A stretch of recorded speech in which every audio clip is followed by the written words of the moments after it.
We'll continue to focus on the situation in Chile now with Emmanuel Barrosé, who joins me now live from there. Emmanuel, you're a researcher and sociologist at the University of Chile. Thank you for joining us. What kind of reaction has there been there to the cancellation of these two events?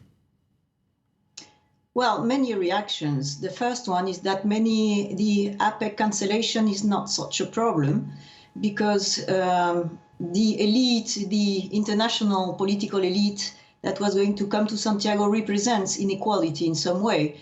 The problem is that we were expecting here signing the agreement between the US and China to end the commercial war. So that's not a good news. But the main problem, and people have been criticizing a lot, the decision to cancel COP25 summit, because Chile is one of the countries that has many problems regarding environmental issues. So it would have been a way to improve the situation here in Chile. But the government considers that at the present time, it's not able to secure the situation here in the country. The protests there have gone on for 2 weeks now. We have over 20 people dead so far. These protests still going strong despite different measures that have been announced by the government. What more do the people want the government to do at this point?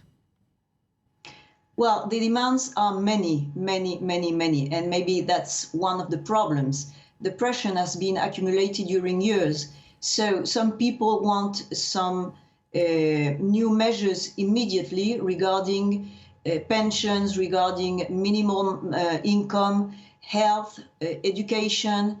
And in the longest term, people want also a new constitution. But the way is not really clear how to get there. So the government now has to organize its own new social agenda and find a way to prioritize what's more important for the population right now. Chile, of course, has a long history of military dictatorship. Do you think it's possible to move on from that via something like changing the constitution? Yes, I mean, symbolically, the constitution was born in 1980 during the dictatorship. It's been amended in 2005, so it's not exactly the same.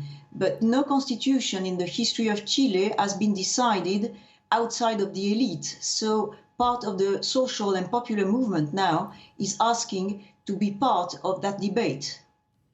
There's a special UN mission, we heard there at the end of that piece, that is expected to go to Chile over the coming days to investigate alleged human rights abuses by security forces there. What is the feeling on the ground amongst the people? Have those human rights abuses indeed taken effect? Yes, many people here think that there's been a lot of abuse. You said it in the note. It's been about 20 people dead. But also people have disappeared and we still don't know what happened to them. Many people have been wounded by tear gases or by the use of repression weapons from the military. The military is not on the streets right now. That finished, the state of emergency finished the last weekend, but there is still a lot of people hurt in protests and manifestations.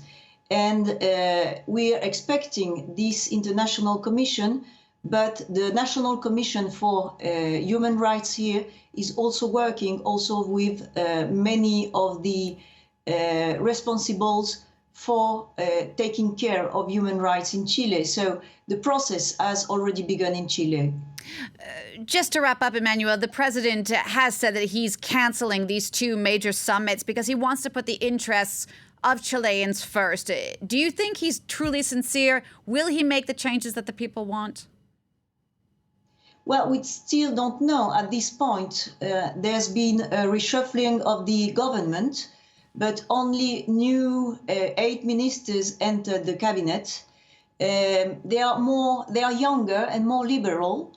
So his cousin, who was the prior Ministry of Interior, is out of the government, which is good news. But other parties from the right, from the left wing and the center didn't want to be part of a national coalition. So it won't be easy for the government to reach general agreements. Emmanuel Barrosé, thank you so much for taking the time to speak to us, a researcher and sociologist at the University of Chile. Thank you.